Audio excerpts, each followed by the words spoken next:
Hi all, ഏവർക്കും ലിറ്റ്ഷർ അക്കാഡമിയുടെ പുതിയൊരു വീഡിയോയിലേക്ക് സ്വാഗതം.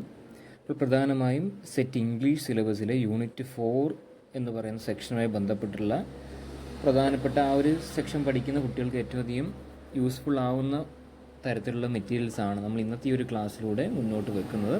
പ്രധാനമായിട്ട് നമുക്ക് യൂണിറ്റ് 4ൻ്റെ സിലബസ് നോക്കുകയാണെങ്കിൽ മനസ്സിലാവും, ഡിഫറെൻറ്റ് വേൾഡ് ലിറ്ററേച്ചറാണ് നമുക്കവിടെ ഇംഗ്ലീഷ് സിലബസിൽ പഠിക്കാനുള്ളത്. അമേരിക്കൻ ലിറ്ററേച്ചർ ഉണ്ട്, ഓസ്ട്രേലിയൻ ലിറ്ററേച്ചർ, കനേഡിയൻ ലിറ്ററേച്ചർ, അതോടൊപ്പം തന്നെ നമ്മുടെ ഇന്ത്യൻ ലിറ്ററേച്ചർ. അപ്പോൾ ഇവിടെ ഇപ്പോൾ തന്നിരിക്കുന്ന ഇന്ത്യൻ ലിറ്ററേച്ചർ എന്ന് പറഞ്ഞ സെക്ഷനിൽ നിർബന്ധമായിട്ടും ഒരു ഫണ്ടമെൻ്റലായിട്ടൊരു സെറ്റ് ഇംഗ്ലീഷ് ആസ്പിരൻ്റ് അറിഞ്ഞിരിക്കേണ്ട ചില ക്വസ്റ്റ്യൻസിനെ പരിചയപ്പെടുത്തുന്ന ഒരു സെഷനാണ്. പ്രധാനമായിട്ട് നമുക്ക് കൂടുതൽ സമയം കളയേണ്ട, നമുക്ക് ക്വസ്റ്റ്യൻസിലേക്ക് കടക്കാം. അതിന് തൊട്ട് മുമ്പായി നമ്മുടെ ഫുൾ ബാച്ച് ആരംഭിച്ചിട്ടുണ്ട്. Set English and set general paper 1 ആ ഒരു ബാച്ചിലേക്ക് അഡ്മിഷൻസ് നടന്നുകൊണ്ടിരിക്കുകയാണ്. നിങ്ങൾക്ക് ജോയിൻ ചെയ്യാൻ താല്പര്യമുണ്ടെങ്കിൽ എത്രയും പെട്ടെന്ന് തന്നെ ഈ ഒരു ഡിസ്ക്രിപ്ഷൻ ബോക്സിലും കമൻറ്റ് ബോക്സിലും നൽകിയിരിക്കുന്ന നമ്പർ മുഖേന ബന്ധപ്പെടാവുന്നതാണ്. അപ്പോൾ ഫസ്റ്റ് ക്വസ്റ്റ്യൻ എന്ന് പറയുന്നത് ഇങ്ങനെയാണ്: which of the following is not a partition novel? Partition novel എന്ന് പറയപ്പെടുന്ന കാറ്റഗറിയിൽ ഉൾപ്പെടാത്ത നോവൽ ഏതാണെന്നാണ് ഐഡൻറ്റിഫൈ ചെയ്യേണ്ടത്. The given options are train to Pakistan, the shadow lines, in custody, the inheritance of loss. So ഇതിൻ്റെ ആൻസർ എന്ന് പറയുന്നത് ഓപ്ഷൻ സി ആണ്. ഇൻ കസ്റ്റഡി എന്ന് പറയപ്പെടുന്ന വർക്കാണ്. ഇപ്പോൾ ട്രെയിൻ ടു പാകിസ്ഥാൻ എന്ന് പറഞ്ഞ വർക്കൊക്കെ പാർട്ടീഷൻ നോവൽ ആണെന്നും കൂടി മനസ്സിലാക്കാം. നമ്മളിപ്പോൾ ചോദ്യം ഏതാണ് ഉൾപ്പെടാത്തത്?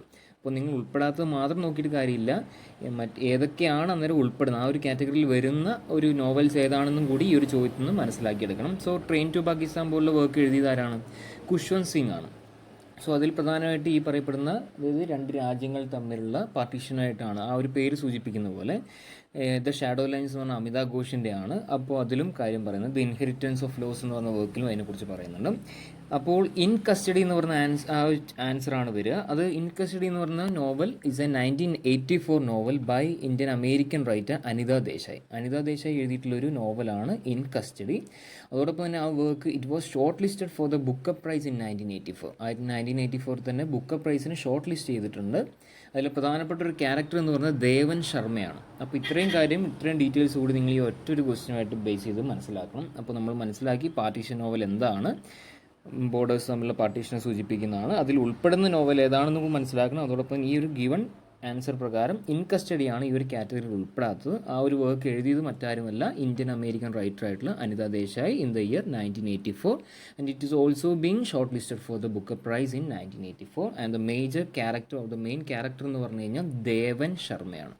അപ്പോൾ ദ നെക്സ്റ്റ് ക്വസ്റ്റ്യൻ എന്ന് പറയുന്നത് rich like us is a novel which is set against the back drop.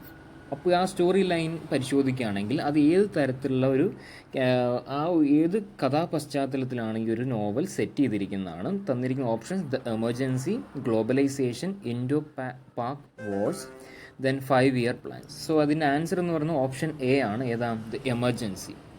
So emergency പീരീഡിന് അതാണ് ആ ഒരു കഥയിലെ പശ്ചാത്തലമായിട്ട് വന്നിരിക്കുന്നത്. ഏതാണ് വർക്ക്? റിച്ച് ലൈക്ക് അസ് എന്ന് പറയപ്പെടുന്ന വർക്കാണ്. സോ നെക്സ്റ്റ് ക്വസ്റ്റ്യൻ എന്ന് പറഞ്ഞു കഴിഞ്ഞാൽ ഇതാണ്. Can the subaltern speak is the title of an essay by Gayatri Spivak, അതായത് Gayatri Chakravorty Spivak, Ashis Nandy, Homi Bhabha, Derek Walcott. Of course the answer will be option A. Gayatri Chakravorty Spivak ആണ്. പ്രധാനപ്പെട്ടൊരു വർക്കാണ്, ഒരു എസ്സേ ആണ്. അതിൻ്റെ ടൈറ്റിലാണ് ഇത് ക്യാൻ ദ സബാൾട്ടൻ സ്പീക്ക് എന്ന് പറയുന്നത്. So the next question, which of the following is not a novel by Amitabh Ghosh? Amitabh Ghosh എഴുതിയ നോവൽ, ഇതിൽ എഴുതാത്ത നോവൽ ഏതാണെന്ന് ഐഡൻറ്റിഫൈ ചെയ്യേണ്ടത്. Options: the circle of reason, the shadow lines, the Calcutta chromosome, then Beethoven among the cows. So of course ഒരു basic understanding ഉള്ള കുട്ടിക്ക് പോലും മനസ്സിലാവുന്നതാണ്. ഏതാണ്? ഓപ്ഷൻ ഡി ആണ്. അതായത് Beethoven among the cows. And the other options are especially the circle of reason, the shadow lines, the Calcutta chromosome എന്നൊക്കെ പറഞ്ഞാൽ fundamental monumental text or the literary pieces written by Amitabh Ghosh ആണ്. സോ ദ നെക്സ്റ്റ് ക്വസ്റ്റ്യൻ എന്ന് പറഞ്ഞാൽ ഏറ്റവും പ്രധാനപ്പെട്ട, ഈ ഒരു രീതിയിലും ചോദ്യം ചോദിക്കാം. ഡയറക്റ്റ് എന്ന രീതിയിൽ, അതായത് റൈറ്റർ ആരാണ്, വർക്ക് ഏതാണ്, പബ്ലിഷിംഗ് ഇയർ ഏതാണെന്ന രീതിയിൽ ചോദിക്കുന്നതിന് പകരം മേ ബി ക്യാരക്ടർ ഐഡൻറ്റിഫൈ ചെയ്യാനായിട്ടും ചോദിക്കും. Achakka is the narrator in the novel. ഏത് നോവലിലെ ഒരു നെറേറ്ററാണ് അല്ലെങ്കിൽ ക്യാരക്ടറാണ് ഏത്? അച്ചക്ക എന്ന് പറയുന്നത്. Given options R Kanthapura, the road, the village, and serpent and the rock. Answer ഏതാണ്? കാന്തപുരയാണ്. കാന്തപുര എന്നൊക്കെ പറഞ്ഞാൽ നിർബന്ധമായിട്ടും മനസ്സിലാക്കേണ്ടതായ ഏറ്റവും പ്രധാനപ്പെട്ട ഒരു വർക്കാണ് ഇത് കാന്തപുര എന്ന് പറയുന്നത്.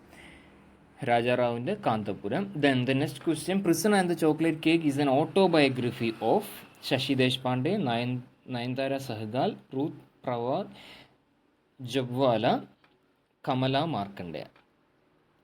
സോ ആൻസർ ഏതാണ്? നയൻതാര സെഹ്ഗാൽ എന്ന് പറയുന്നതാണ് ഇതിൻ്റെ correct answer. So it is the autobiography of Nayantara Sahgal, the daughter of Shrimati Vijayalakshmi Pandit. Vijayalakshmi പണ്ഡിറ്റിൻ്റെ മകളാണ് ആര്? Nayantara Sahgal. And also she was awarded the 1986 Sahitya Akademi award for English novel rich like us. Rich like us എന്ന് പറഞ്ഞൊരു വർക്ക് നമ്മൾ ഇതിനു മുമ്പ് കണ്ടാണല്ലോ. അത് എഴുതിയതാരാണ്? നയൻതാര സെഹ്ഗാലാണ്. അപ്പോൾ ഇവിടെ തന്നിരിക്കുന്ന ചോദ്യം പ്രിസൺ ആൻഡ് ചോക്ലേറ്റ് കേക്ക് എന്ന് പറയുന്നത് ആരുടെ ഓട്ടോബയോഗ്രഫി, ആത്മകഥയാണ്. അതും ആൻസർ എന്താണ്? Nayantara Sahgal. And she is the daughter of ആരാണ്?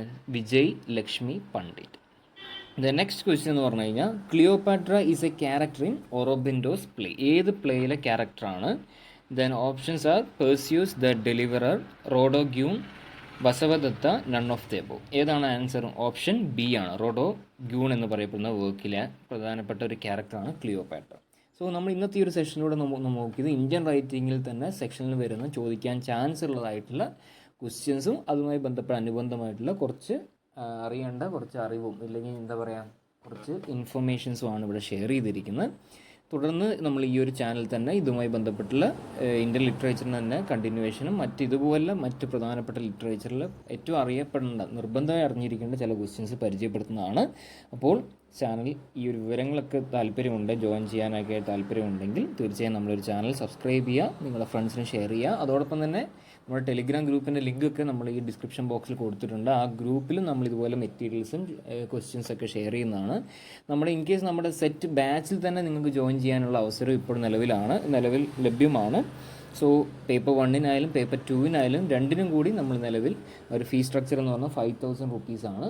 സോ നിങ്ങൾക്ക് ജോയിൻ ചെയ്യാൻ താല്പര്യമുണ്ടെങ്കിൽ എത്രയും പെട്ടെന്ന് തന്നെ ജോയിൻ ചെയ്യാം. So it's bye from Litsure academy. Thank U.